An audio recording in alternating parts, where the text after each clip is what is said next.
اس واقعہ کے 20 سال بعد 20 سال 61 سے 71 سے 81 19 سال بعد اس واقعہ کربلا کے 19 سال بعد 19 سال بعد جو امام پیدا ہوا 19 سال بعد جو امام پیدا ہوا کون ہے وہ؟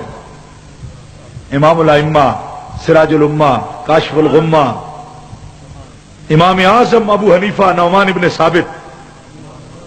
ایک آدمی نے مسئلہ پوچھا جی کہ مچھر مارنا کیسا ہے؟ نیز مچھر کا خون اگر کپڑے پہ لگ جائے تو کپڑا پلیت ہوتا ہے یا پاک؟ امام محمد بن حسن شیبانی فرماتے ہیں میں شیخ کے پاس پڑھ رہا تھا، اچانک جو شیخ کی طرف دیکھا تو چہرہ سرخ ہو، آنکھوں سے خون اتر آیا۔ فرمایا ارے کوفی کتے، یہ لفظ ہے میرے امام نے، کبھی گالی نہیں دی کسی کو، لیکن دیکھیے غصہ آیا تو کب آیا؟ میں کوفی کتے مچھر مارنے کے لیے مجھ سے مسئلہ پوچھنے آیا؟ جب زہرا کا لال ذبح کر دیا تب مسئلہ کس سے پوچھا تھا؟ بتاؤ، ان اماموں کو تانے دیتے ہو کہ یہ اہل بیت کے خلاف تھی۔ محمد نفس زکیہ نے خط بھیجا کہ میں خروج کرتا ہوں، بنی امیہ کے خلاف خروج کرتا ہوں۔ فرمایا میں تیرے نانے کے دین کا درس دیتا ہوں، 70,000 اشرفیاں اس وقت میرے پاس تھیں، اللہ تجھے برکت دے، یہ اشرفیاں قبول کر لو، جو کچھ بھی ہو سکے کرو۔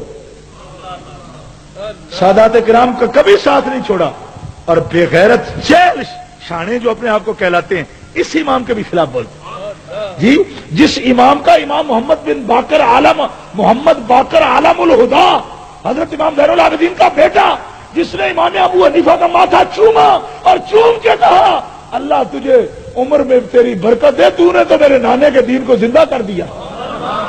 ہاں، یہ کوفے کے ڈومرے جیل شانے جو اپنے آپ کو کہلاتے ہیں اس امام پہ اعتراض کر رہے ہیں، جس کو امام محمد باقر نے چوما، امام جعفر صادق نے جسے پگڑی پہنائی، فرمایا ہم اہل بیت کی ساری فقہ ابو حنیفہ تیرے ہاتھ میں ہے، ہم خود نہیں لکھیں گے، ہماری اہل بیت کی وہ فقہ ہوگی جو ابو حنیفہ لکھے گا۔ آئے نہ نکالوں جو چور کی سزا میری سزا۔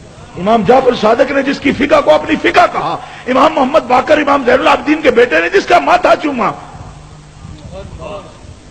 اس پر آج اعتراض۔ 19 سال بعد پیدا ہوئے واقعہ کربلا کے، لیکن ابھی تڑپ تھی امام کے دل۔